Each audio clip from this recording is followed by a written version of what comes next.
Le titre de la vidéo d'aujourd'hui est un peu énigmatique, mais ce sont les termes mêmes du Padre Pio. Je les ai mis à côté, vous allez voir pourquoi. Laver la tête d'un âne, faire gronder le canon. Eh bien, chers amis fidèles du Padre Pio, bonjour, mon nom est Jean Goyard et vous assistez au programme sur les pas du Padre Pio.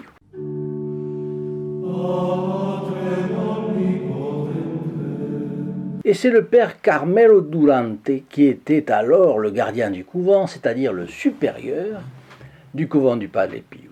Un jour, en fin de matinée, il sort de sa chambre pour aller saluer le Padre Pio qui entrait au monastère de retour de la petite église où il venait de confesser des femmes. Après un court moment, il le voit marcher le long du couloir central du monastère. Et deux hommes l'accompagnent. L'un d'eux s'arrête en chemin, tandis que l'autre continue à parler avec le saint et avec une grande humilité.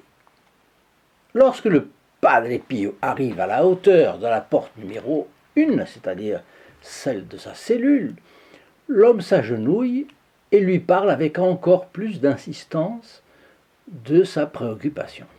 Alors le Padre Pio, stupéfaction, crie d'une voix forte: « Si vous ne voulez pas arrêter d'insulter Dieu, pourquoi venez-vous ici tous les deux? Allez-vous-en, sortez d'ici, partez, dehors !»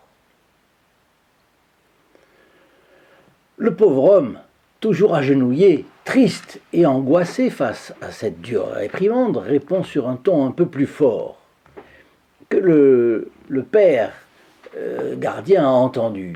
« Mais mon père, je n'ai rien fait, je suis innocent. Celui qui a fait la bêtise, c'est celui qui est là derrière. Je n'ai rien à voir avec ça. Et pourtant, c'est avec moi que vous criez. » Alors là, nullement apaisé par cette réponse, et qui, dit le père gardien, correspondait à la réalité, le Padre Pio reprend d'une voix forte: « Mais je le sais. Je sais bien que le pécheur, c'est celui qui est là-bas derrière.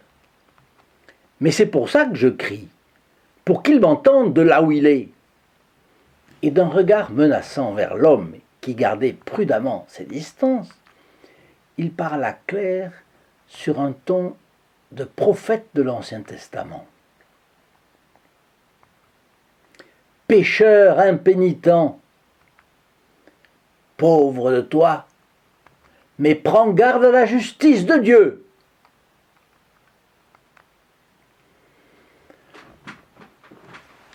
Quand avez-vous entendu parler pour la dernière fois de la justice de Dieu? On voit que Padre Pio ne se gênait pas. Pour vous, il y a peut-être très très longtemps, peut-être jamais, n'est-ce pas? Or, Dieu est toutes les perfections, toutes les vertus. Ça, c'est saint Thomas d'Aquin qui le dit bien. Il est la bonté, il est la tempérance, la prudence, la charité, mais il est aussi la justice. Et vous savez qu'à force d'occulter une vérité, se développent les erreurs contraires. Et c'est pourquoi l'Église explicite sa doctrine face aux erreurs, moyennant les encycliques, les condamnations parfois, parce qu'elle protège les fidèles des souffrances incommensurables qu'amènent les hérésies sur le plan temporel et concret. Par exemple, il suffit de penser aux souffrances endurées pendant des années par des millions de personnes, dans les pays communistes. Russie, Chine, Cuba, Corée du Nord. Rappelez-vous comment l'Ukraine a souffert de l'Holodomor.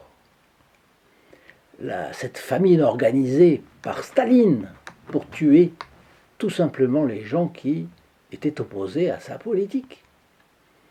Parce que l'idéologie communiste s'est répandue dans ces pays et qu'elle s'y est incrustée. Et elle y est jusqu'à aujourd'hui, surtout dans les classes dirigeantes. Alors pourquoi ne parle-t-on pas de la justice de Dieu? Parce que cela fait peur. La justice fait peur au monde. à l'esprit du monde. Et pourquoi on a-t-on peur? Parce qu'on ne veut pas changer de vie. Si on a peur, c'est parce que l'on sait qu'on mérite la justice. Alors ce serait une bonne raison pour changer tout de suite. Mais on est tellement attaché à ses propres péchés, à ses propres vices, qu'on ne veut pas les abandonner. Et il ne faudra pas s'étonner si ensuite on mérite vraiment les rigueurs de la justice divine. Oui, je sais que ce n'est pas très agréable de parler de ça, mais il faut bien en parler un jour ou l'autre. Et là, ce n'est pas les pieux qui en parlent. Et pourtant, la justice est belle. Ben, magnifique. Un soldat, par exemple, a risqué spécialement sa vie pour son pays, a mené des actions d'éclat et eu humblement en plus. Eh bien, il reçoit une décoration spécialement honorable. Il en est fier et en toute légitimité. Un pompier a participé au grand combat pour sauver des flammes la cathédrale Notre-Dame de Paris. Il a sauvé un trésor de l'Église et de la civilisation. Tous les pompiers de Notre-Dame, à mon avis, devraient avoir reçu non seulement collectivement, mais individuellement une marque éclatante de reconnaissance de la France entière. Pas une simple légion d'honneur, ce serait très peu de choses aujourd'hui encore à côté de leur mérite, mais quelque chose de grand, de remarquable, de magnifique. Et ce serait justice. Je n'ai rien su dans ce sens, hélas.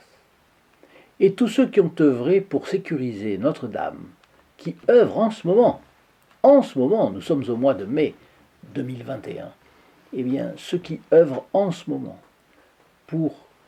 qui ont œuvré pour la sécurité, parce qu'il y a peu de jours que finalement on a vu, ils ont fêté le point de non-retour où on avait réellement réussi à stabiliser Notre-Dame et il n'y avait plus de risque qu'elle tombe, parce que jusqu'à présent il y avait le risque qu'elle s'écroule.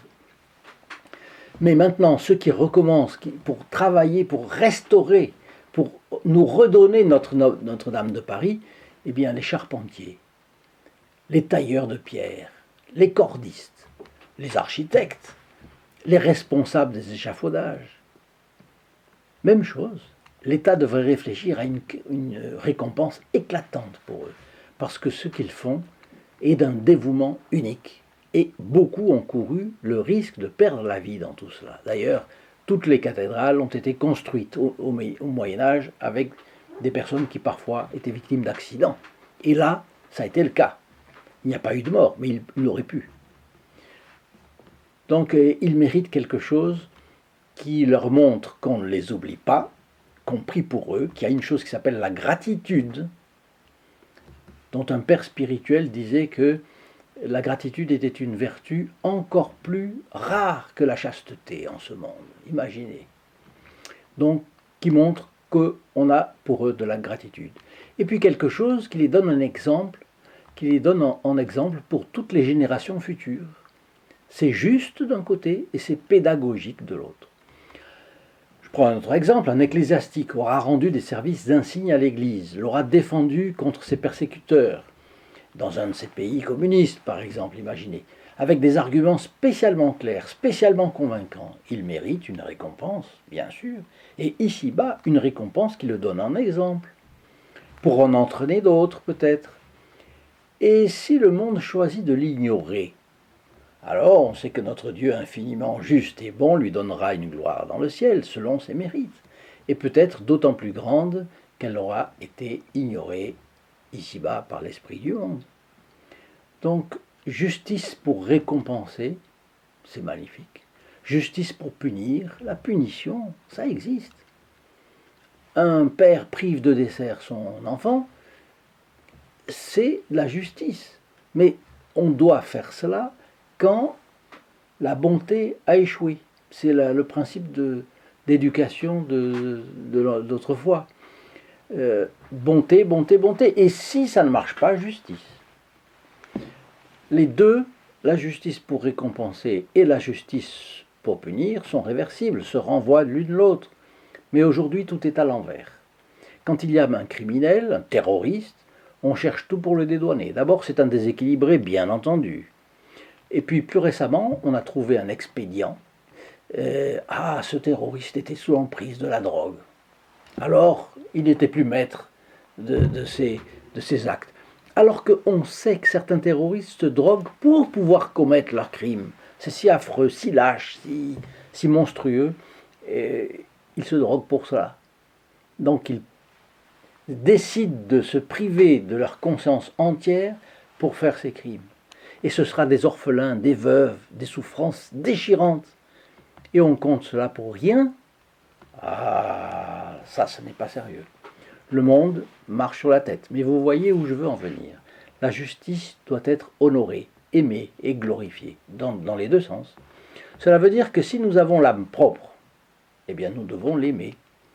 Ce sera aimer Dieu dans sa plénitude et dans sa splendeur. Et si nous en avons peur, c'est que nous n'avons pas forcément l'âme aussi nette et aussi propre que nous aimerions. Eh bien, c'est une raison de plus de se jeter dans les bras de la bienheureuse Vierge Marie et de Jésus, et de savoir que nous sommes pardonnés dès lors qu'on leur demande pardon. Et si nous leur faisons confiance, eh bien on s'en sortira. C'est ça, aimer la justice. Voyez le Padre Pio, la bonté, la miséricorde, il a accepté toutes les souffrances pour les âmes, et ensuite, eh bien, il se fâche dans un cas comme ça. Et ensuite, il faut faire nos vrais efforts pour ne plus recommencer. Et c'est à cause de cela que la civilisation chrétienne a grimpé les escaliers, elle s'est construite, elle a prospéré, voilà. Et c'est pour cela qu'il existe les vertus. Là où il y a des vertus ici-bas, c'est parce que l'Église catholique a promu tout cela, y compris la justice. Donc ne dédaignons pas de méditer sur la justice du bon Dieu. Alors, je reprends donc mon histoire. D'un regard menaçant vers l'homme qui gardait prudemment ses distances, le Padre Pio parla clair, sur un ton de prophète de l'Ancien Testament. Pécheur impénitent, pauvre de toi, mais prends garde à la justice de Dieu. Et là, on voit les deux côtés, avec douceur et bienveillance. Le Padre Pio donna sa bénédiction à l'autre homme, toujours agenouillé à ses pieds, qui tremblait encore et pleurait d'émotion. Et puis il entra dans sa cellule, suivi par le père Carmelo, le gardien du couvent, un peu troublé et pensif. Alors, discernant l'état psychologique de ce dernier, le Padre Pio lui dit, et c'est son supérieur, lorsqu'ils ont été seuls, il lui dit, « Mon fils, pour réveiller certaines âmes prisonnières du péché, il faut faire gronder le canon. » Gronder le canon. Les traiter avec douceur, c'est comme laver la tête d'un âne.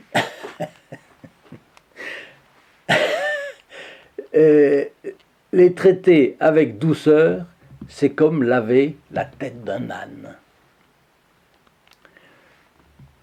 Le Padre Pio en avait de bonnes, il faut le dire. Il faut leur faire sentir la colère de Dieu, parce qu'alors, la force de son amour miséricordieux ne suffit pas. C'est triste, mais c'est la condition de l'homme conçu dans le péché originel. L'amour extraordinaire de notre Seigneur ne suffit pas. Alors, il faut la colère, de temps en temps. En réalité, écrit le père Carmelo, il n'y a rien à redire à cette méthode de réprimande d'ordre pastoral. Mais celui qui, cette fois-ci, comme bien d'autres, se serait limité à voir l'extérieur du comportement du Padre Pio, eh bien, aurait été tenté de porter un mauvais jugement sur sa charité évangélique. Chers amis, voilà, en bas, ici, vous avez la bénédiction du Padre Pio en option, mais surtout, je vous donne rendez-vous ici, sur une vidéo pour les anges, sur les anges, et ici, sur les âmes du purgatoire. Au revoir et à demain.